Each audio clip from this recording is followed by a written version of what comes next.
우리는 살아가면서 선택이라는 것을 하게 되죠. 그리고 그 선택에는 반드시 값을 치르게 되어 있습니다.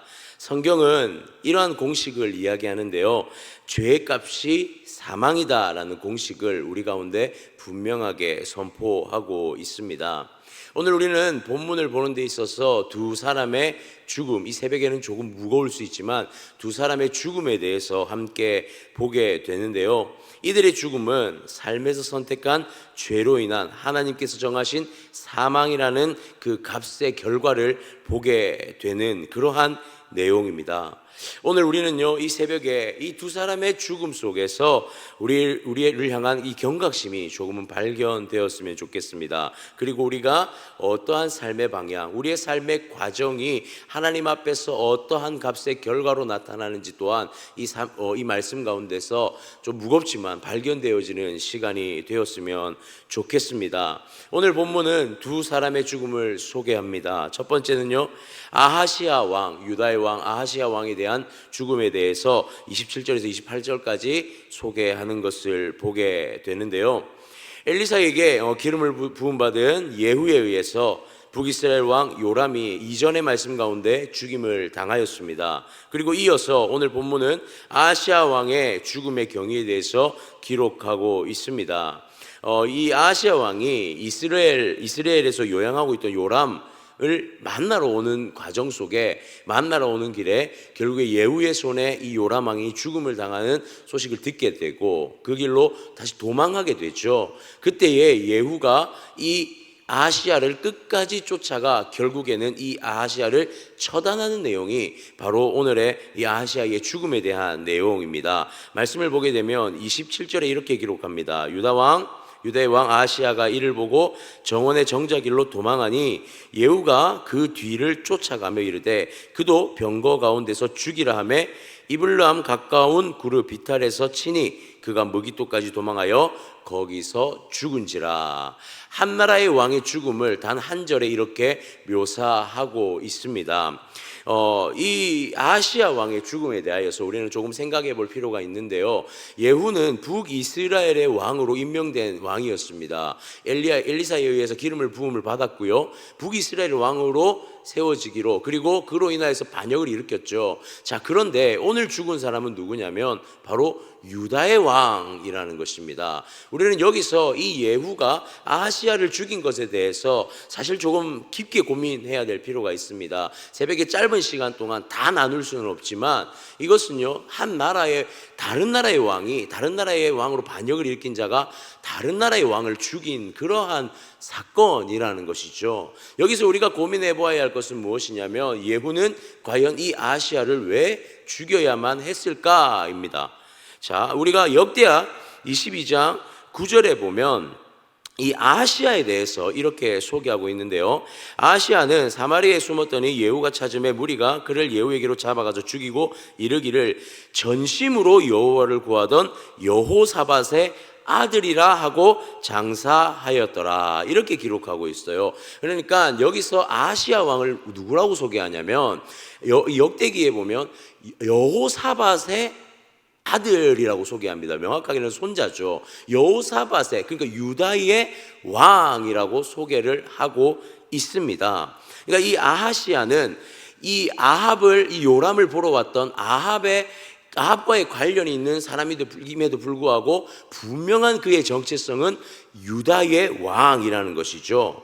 자, 이 속에는 이 아하시아가 예후에 의해 죽임을 당하고 그 신복들에 의해 소개 되어지는 내용입니다. 그리고 오늘 본문 28절에도 보면 아하시아가 어디에 장사를 지내게 되냐면 28절에 보니 다윗의 성에서 그들이 조상과 함께 그의 묘실에 장사했다라고 기록해요. 그러니까 아하시아는 분명한 유다의 왕, 유다의 다윗의 족보입니다. 자, 그런데 이 아하시아를 소개할 때 성경은 역대기의 유다의 왕으로의 소개뿐만이 아니라 아합 왕과의 관련된 소개도 같이 이어가고 있는 것을 보게 되어지더라는 거죠. 열왕기하 8장 26절에서 보면 무엇이라고 소개하냐면 그의 어머니의 이름을 소개하는데 아달랴다라고 소개를 합니다. 그리고 그리고 그가 이스라엘의 왕 오므리의 손녀다라고 소개하고요. 열왕기하 8장 27절에 가보면요, 무엇이라고 소개하냐면 아합의 사위다라고 소개를 하고 있습니다. 그러니까 이 아하시아의 정체성의 또 한 가지를 소개함에 있어서 그는 악한 길로 나아갔던 아합과 관련된 사람이라고도 성경은 분명하게 소개하고 있더라는 것입니다. 예후라는 사람에게 엘리사가 기름을 부으며 하나님의 명령 가운데 그에게 주어진 사명이 무엇이었냐면 아합의 집안을 전부 다 멸절시키는 것이 바로 이 예후에게 주어진 사명이었습니다. 아하시야 왕이 유다의 왕이라는 것은 그에게 있어 중요하지 않았습니다. 철저히 하나님께서 하신 명령, 이 아합의 집안을 멸절시키는 것에 이 예후는 그것을 온전히 따랐던 것이죠. 그렇다면 아하시야의 관점에서 우리는 생각해 볼 필요가 있습니다. 아하시야는요, 하나님 앞에 유다의 족보, 유다의 왕으로서 분명하게 무엇보다 여호사밧, 성군이었던 여호사밧의 그 아들로서 살아갈 수 있는 기회가 있었다라는 것입니다.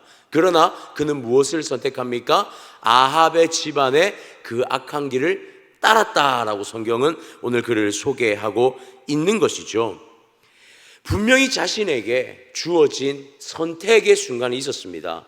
여호와의 하나님의 그 안에서 살아갈 수 있는 것, 여호사밧의 그 족보에서, 다윗의 족보에서 살아갈 수 있는 충분한 그에게 선택의 기로가 있었다라는 것이죠. 그럼에도 불구하고 그는 결국에 아합의 집안의 길을 따랐고 그 결과는 도망이자 죽음이었다라는 사실이죠. 그에게 또 한 가지의 선택이 있었다면 오늘 성경에 그의 죽음에 대해서 어떻게 소개하는가? 바로 도망하다 죽음을 당했다라고 소개하고 있습니다. 여러분, 이 아하시야 왕의 선택은 도망이었습니다. 이것은요, 하나님 앞으로의 도망이 아닙니다. 자신의 인생의 잘못된 선택을 끝까지 가지고 도망친 걸음이었다라는 사실이에요. 그가 정말로 했어야 할 선택은 무엇이었습니까? 그는 다시 하나님 앞에 회개해야 할 기회를 놓쳤다라는 것입니다. 그가 하나님 앞에 나아가 엎드릴 수 있는 기회를 놓쳤다라는 것이죠. 그의 도망은 무기토를 향한 도망이 아니라 하나님을 향한 도망이, 하나님을 향한 무릎 꿇음이 되어졌어야 한다라는 것입니다. 과정의 선택이 아합의 집을 따르는 악한 길이었습니다. 그리고 그 끝의 선택까지도 하나님을 저버린 회개의 자리가 아니라 무기토까지 예후를 피한 도망의 선택이었습니다. 그리고 그 결과는 패망의 결과를 보게 되는 것이죠. 그렇습니다. 우리는 언제나 선택의 기로 속에서 우리의 인생은 살아가게 되어집니다. 우리의 사소한 관계, 사소한 일상 속에 무엇인가를 우리는 선택하며 살아가게 되는 것이죠. 여러분, 이 선택은요, 그냥 단순히 우리가 마음 내키는 대로 하는 선택은 분명히 아닌 것 같습니다. 우리는 이 선택의 순간순간마다 고민하고 또 고민하며 선택하게 됩니다. 그리고 이 고민은 어떤 고민입니까? 우리가 누구 안에 살아가고 있는지, 누구에게 속하여 살아가고 있는지에 대한 그 고민에 의한 선택으로 우리는 살아가고 있다라는 것입니다. 그리고 우리는 이 선택의 결과를 보게 되는 것이죠. 사랑하는 성도님들, 우리는 하나님의 속한 자, 우리는 하나님의 자녀, 하나님의 백성됨이라는 그 정체성을 가지고 매일의 삶의 선택을 이루어 나가시기를 축복합니다. 우리의 모든 선택에요, 우리가 누구인지를 고민하는 그런 전제가 있었으면 좋겠습니다.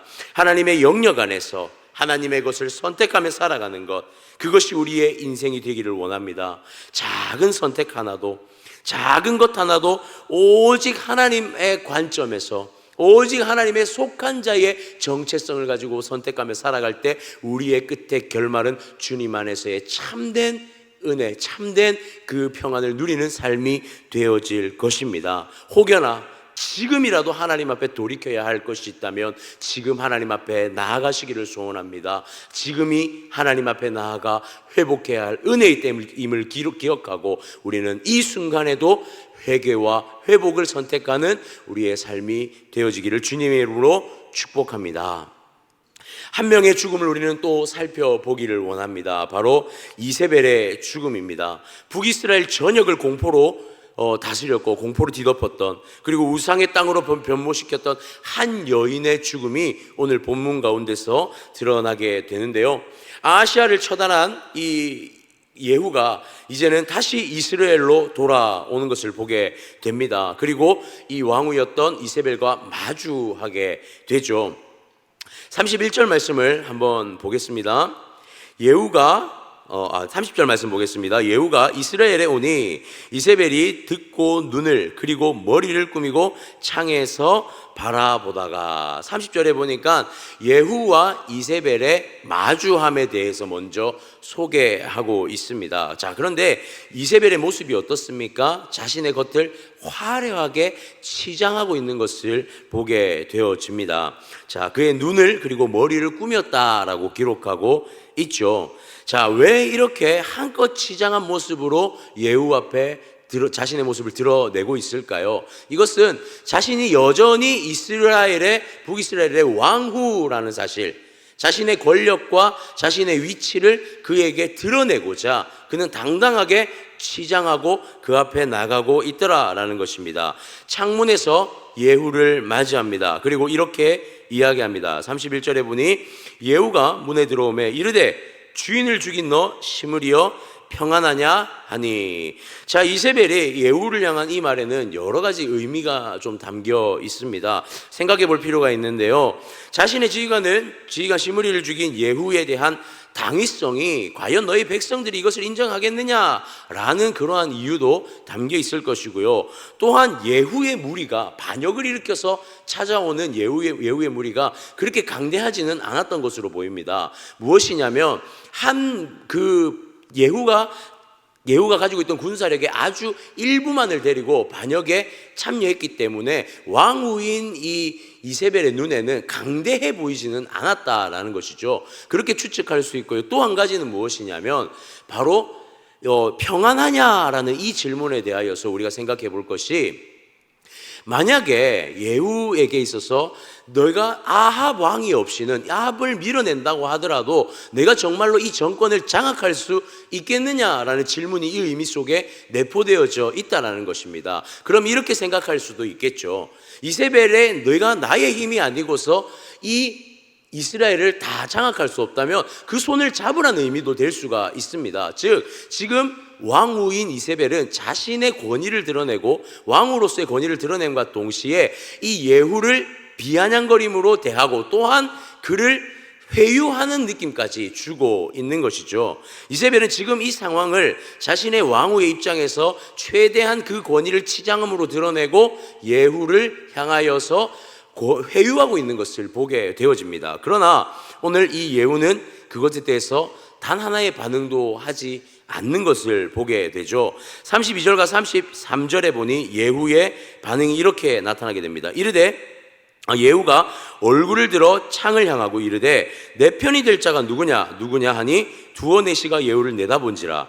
이르되 그를 내려 던지라 하니 내려 던져짐에 그의 피가 담과 말에 튀더라. 예후가 그의 시체를 밟으니라. 예후가요 이세벨과의 그 어떠한 대화도 이어가지 않습니다. 그는 오히려 주변에 누가 있느냐 찾고 그들을 향하여서 이 이세벨을 문 밖으로 던지라 명령하고 있습니다. 이세벨의 죽음은 이렇게 처참한 최후를 맞게 되는 것이죠. 이세벨의 죽음입니다. 창에서 내던져집니다. 그리고 예후의 발 앞에 완전한 시체가 되어 널브러지게 됩니다. 예후는요 이 시체를 밟고 33절에 안으로 들어가게 됩니다. 그리고 잠시 후에 사람들에게 명령하죠. 34절에 보니 이 저주받은 여자를 장사해 주어라 라고 명령을 하게 됩니다. 그리고 이 이세벨을 찾으러 나간 자들에 의해 이세벨의 소식을 듣게 되는데 그녀가 어떤 모습으로 보여져 있습니까? 35절에 보니 가서 장사하려 한즉 그 두골과 발과 그의 손 외에는 찾지 못한지라. 어떤 상황이 펼쳐집니까? 36절 말씀까지를 함께 살펴보면 엘리야의 예언대로 그 여인이 그 왕후였던 이세벨이 개들에게 다 뜯겨 먹은 채로 최후를 맞이하게 되더라는 것이죠. 이것이 바로 이세벨의 마지막이었습니다. 이세벨의 죽음, 이 하나님을 배도한 이스라엘, 그 정점에 있던 한 여인 이세벨은요 끝까지 화려했습니다. 끝까지 자신을 치장했습니다. 허영 속에서 살아갔습니다. 그리고 그 끝은 비참한 최후를 맞이하게 됩니다. 마치 한 나라를 지배했던 그 무게 있어 보이는 한 여인의 죽음은 전혀 무게 있는 죽음이 아니었습니다. 오히려 하나님의 말씀이 그 여인의 죽음을 통해 성취된만을 보여주는 비참한 죽음으로 비춰지고 있는 것이죠. 단순히 악행을 저지른 한 사람의 죽음을 이야기하는 것이 아닙니다. 결과적으로 하나님의 주권 안에 있는 인생이라는 사실을 분명하게 보여주고 있는 것이죠. 이 모든 나라를 틀어지고 살았던 한 여인의 인생조차도 하나님 앞에서 그 인생을 아무것도 하지 못하는 오직 하나님의 손 안에 있었다는 것을 보여주는 것임을 우리는 보게 되어집니다. 한 여인의 인생 가운데 무엇이 배제되었습니까?